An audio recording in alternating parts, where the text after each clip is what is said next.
Welcome to Guelph Fight Wrestle. I'm Andrew Sennedra, and this is the Rudy Poo Candy Ass Captain Witchfinger. And today we're talking about Wrestle Kingdom 19, and one hell of a show it was. Starting off with the main event, Zack Sabre Jr. versus Shota Umino. This one was, I think they said it was like 43 minutes, somewhere around there. But for a 43-minute match, it didn't really have any sort of low points. I was still invested in a lot of it, even though there were like slower parts were like submissions and striking stuff, is because the way they carried the story overall between Shota Umino and everything he's trying to build himself, being the new ace in New Japan, so he calls himself, even like the storyline with his father in there, and as the referee, Red Shoes Umino. And there's just so many like interplaying storylines that were kind of going on, and emotions that were kind of flowing through at the match, not just between the wrestlers, but the ref, and including like the crowd as well. The crowd seemed to fluctuate on Shota Umino quite a bit. Yeah, I really like the way Shota does like the Death Rider. Like he does it a little bit different than Mox. He spins him around, some flying. Well, there's like three versions of the Death Rider. He did one off the top rope there, which was almost crippling. It looked more like a butterfly suplex that way. Yeah, but obviously you don't want to like drive Zack on his head from way up there and cripple him for sure. There was so many. I thought there was so much Zack pulling off his classic finesse movement. He was flowed really well. We got some highlights here that we can show you of that. Goal tonight for Zack Sabre Jr. to make history. That is exactly why, Chris, we did stray away from tradition after G1 Climax 34. Championship defense, or challenge rather, not coming in the Tokyo Dome. Both guys had really good cohesion though. You can see that, like, yes, they've wrestled each other before, but you can see how smooth they were with no hiccups. It just flowed like water between Shota Umino and Zack Sabre. There was some really brutal moments, like Shota Umino kept DDTing Zack and like crippling him. I called them thick DDTs because you could really hear them, and Zack looked kind of crippled on there. There was bursts of energy throughout the match. It had this really crazy ebb and flow to it, like a storm brewing. Is like just crazy stuff coming from in and out of nowhere, and quick bursts of strikes, submissions, violent sequences, definitely hard hitting between the slaps that they were doing and the European uppercuts. Just a lot of emotion, and not just like within the intensity of the moves and things like that, but just their emotions and everyone's emotions in the arena. Yeah, a couple of times with the DDTs, looks like Zack went limp. His arms like flailing back. Yeah, they're like he's like out of it. And I love Zack's like his counters. Like I saw him like twisting his knees, like countering, like trying to break his legs a couple times. Yeah, that was on the one version of the Death Rider where Shota throws his leg to pull you back into the DDT, and he counters that piece of the move, not the Death Rider itself, but he's like going to counter this, which is just, it's kind of funny. It's ingenious, man, this guy.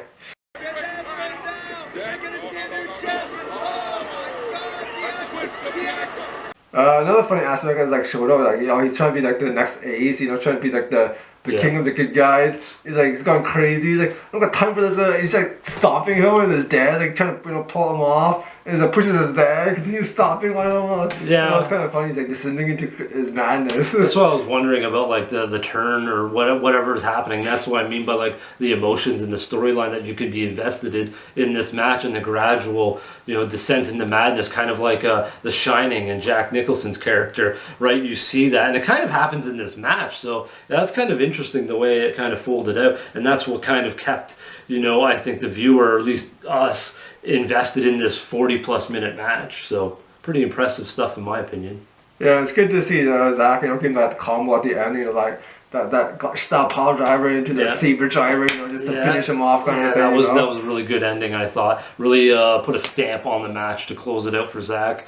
We're not going to talk about every match because that'd be an awful lot of details. So I'm going to move on to the global title match, with Yota Tsuji versus David Finlay. Not a bad showing.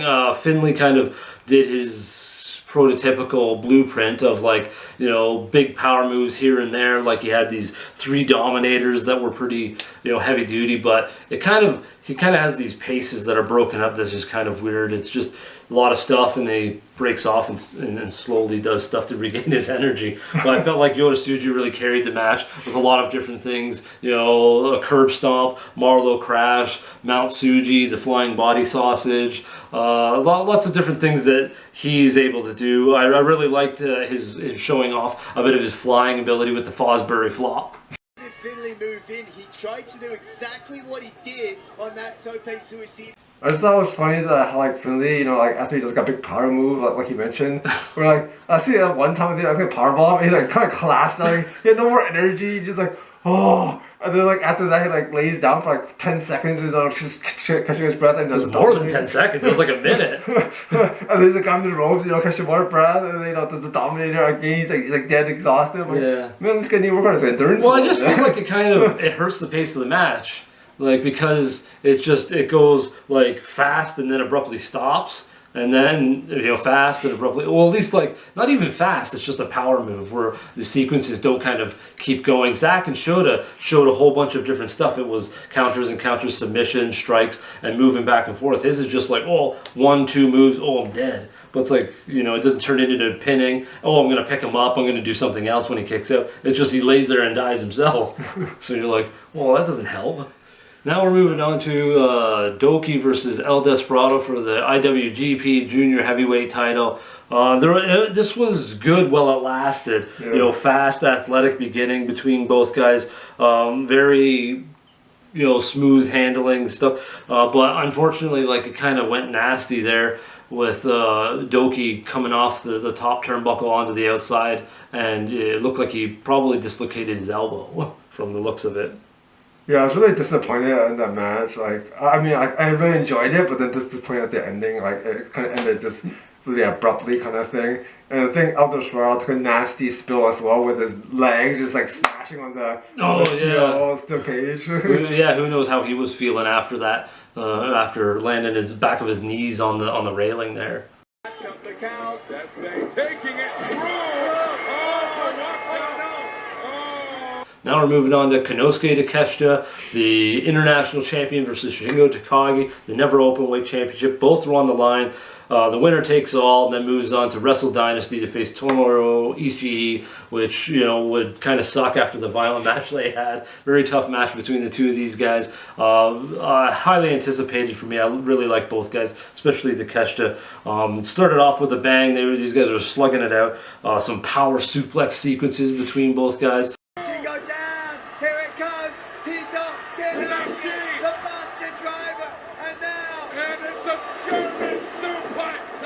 You know, Takeshita throwing Shingo around, DVD from Shingo Takagi on Takeshita on the outside that was solid. This led to like vicious striking back and forth. Then like a power combo was just kind of, it was almost non-stop, edge of your seat type of action from these two power guys. Yeah, this is like a hard match. These two guys were like going at it hard. Oh yeah. I remember like they keep getting like dropped on their necks. Like he's like, you drop on my neck, the guy gets smacked up, you know, drops him on his neck. I'm like, man, these guys' necks are gonna be like sore. They're gonna need like those ice packs. Yeah, and they're really going like it was really non-stop. Like I said about, you know, Zack and Shota, they had to fill like that time, but these guys, they had a shorter match, so it was just condensed and just kept going. There wasn't really much time where either guy slowed down. Even when like Shingo was trying to get in his tea time, Takeshita didn't allow that to happen, at least the first time. But there was also a really awesome top rope hurricanrana from Takeshita that led not soon afterwards or shortly afterwards the blue thunder bomb. This is what I'm talking about Finley, is it was kind of just one thing, whereas Takeshita goes from one to the next, and same with Shingo. Even if you slide in like a few shots there, you know, move or striking wise, it's just that type of thing that kind of keeps you on the edge of your seat, and you never know when that pin might come, right? So that's what I mean by like it's kind of really back and forth, and you know, quite a potent ending of to this match for sure. Yeah, I really like the Takeshita striking. You know, everyone looks like it's like devastating, like knockout blow kind of thing. Yeah. I think he had like a flying one like back in his head too. He's like, take that one, you know. Yeah, I'd say they almost get like stronger. Like he hit that world-class elbow really stiff at one point towards the end. I was like, oh man, this was heavy duty, and Shingo was the guy to really kind of level up to Takeshita's striking to match him. And Tomohiro, I'm sure that will be very, very similar between those two at Wrestle Dynasty. Now we're moving on to the TV title. Title match between El Phantasmo, Jeff Cobb, Ray is the way we say it, and Ren Narita. That dirty cheating bastard. He finally got his push-up bar broken by Jeff Cobb. This was a really cool match. There was a lot of different ins and outs. I kind of had a feeling of who was going to win because it just kind of the way it made sense by each person and the trajectory that they were on or going to be on. So I kind of figured it was going to be El Phantasmo at the end of it, but this was a really fun match. I think everybody kind of got to show up besides Ren Narita.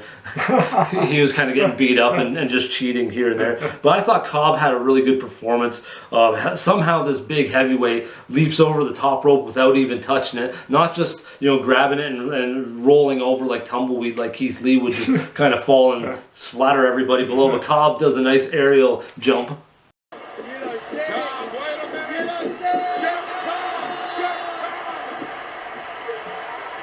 Then we got like Jeff Cobb pulling off like a tower power bomb because this is a suplex and he's power bombing them. El Phantasmo throwing some stiff sudden death kicks into people's faces, especially Ren Narita giving him a nice solid kick.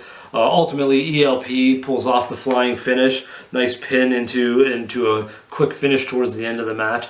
Another one that was high paced and quick and cohesive for a bit of shorter, I guess I'd assume. Yeah, I'm curious to see what happens with Ren Narita. He must be devastated. Oh yeah. A push-up bar got as a gift. Now he broke it. Like. Was it a gift? Yeah, I think they mentioned it's a gift from his master or whatever. Shibata? Yeah, Shibata. So now he's gonna come up with like a new weapon of choice or something. Like, we'll have to wait and see for that. Oiwa showed some like feats of strength, but then I noticed he's like struggling a bit to get Cobb up in the doctor bomb. He tried like 3 times. Like, oh man, you're heavy, man, you're heavy. Maybe Cobb was sandbagging him. Maybe Cobb was sandbagging him there at the end. He's like, goddamn, jump, man, jump. Yeah, but I definitely think like Oiwa, like he only had a little bit. He shows a lot of hints of stuff, and he only got to show a little bit. But I think like in a long match, 1-on-1 or something like that, I've definitely seen him do some good stuff. So I'm interested to see how he turns out down the line as well. Yeah, for sure. And then moving on to the opener, which was a hell of a match. It was this big, IWGP Junior Heavyweight Tag Team match between 4 teams. Who do we got? We got the War Dogs, so that's Maloney and Clark Connors, versus Catch 22, that's TJP and Francisco Akira. We got versus the Ichiban Sweet Boys, Robbie Eagles and Kosei Fujita, versus the Intergalactic Jet Setters, Kevin Knight and Kushida. Whoa, a lot of, guys, the Tower of Terror, this ladder match, this was wild. This is where we captured a lot of highlights. It was just really high-paced, really fun stuff. So much going on. High apron, take a picture of Francisco Akira, and down he goes.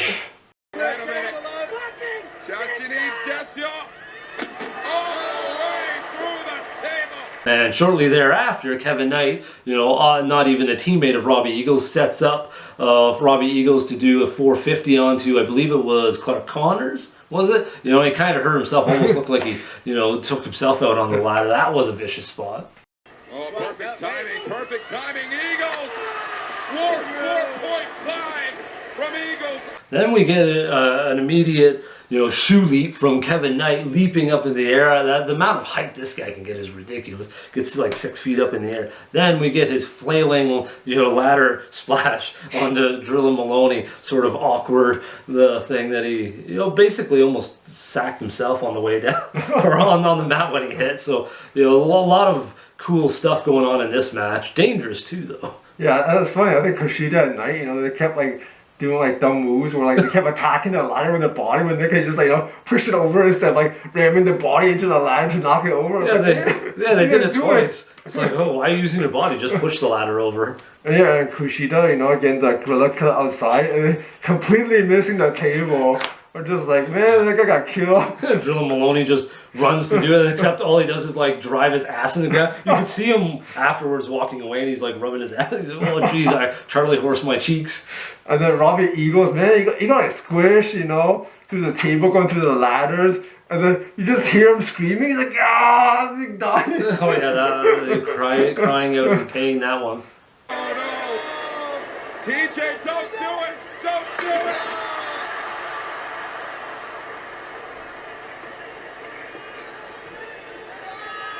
Then we get the great ending. I thought it was really unique. Kosei Fujita getting Francisco Akira all tied up into the ladder to do his awesome submission that I really like. I don't even know what he calls it, but he kind of figure fours or interlocks the legs and then pulls you back into kind of like a dragon sleeper. But that was a really good ending. I thought it was really well done. A lot of guys. I'm surprised Doki got injured, but nobody got injured in this one, at least that we know of yet. But Ichiban Sweet Boys win, which kind of makes sense. Everybody else has had the titles. War Dogs, Catch 22 have had them twice, so this kind of makes sense. And I think Kosei Fujita is definitely a guy who showed a lot in 2024 and definitely deserves these titles with Robbie Eagles. So that was Wrestle Kingdom 19. Obviously, we skipped a couple of matches. We don't want to go on and on and on, especially since we're going to be talking about Wrestle Dynasty and not too much longer coming up on Sunday. So let's see, what do we got for our rankings? How you felt about this? Good, great, awesome, amazing, spectacular, and fantastic. Where do you got it rated? I got between awesome and amazing, but I think I might have to say awesome. It was really good, but I think that the one that like the injury, like that could have made it bump it up a little bit higher. Yeah, that's true. Yeah, we don't really know how to grade that one. Yeah, that's a good point. I was actually going to say the same thing. I feel like it got awesome or good right off the bat, and then it kept kind of growing to a mid awesome or so in there. But I guess there was a couple of matches that could have maybe if they were a little better, it might have boosted it up. Like. I was hoping more for Yota Tsuji versus Finlay. I know Yota Tsuji can bring really good matches, but like we've said in the past, Finlay, he kind of sucks the light. Like Takeshita had one rough match in the G1, it was him. That's just our opinion. It's just, he's not tweaked himself up to another level. But anyways, let us know what you think of Wrestle Kingdom 19 down in the comments below, and we'll be back shortly for Wrestle Dynasty. Until next time, folks, how about some heavy wrestling?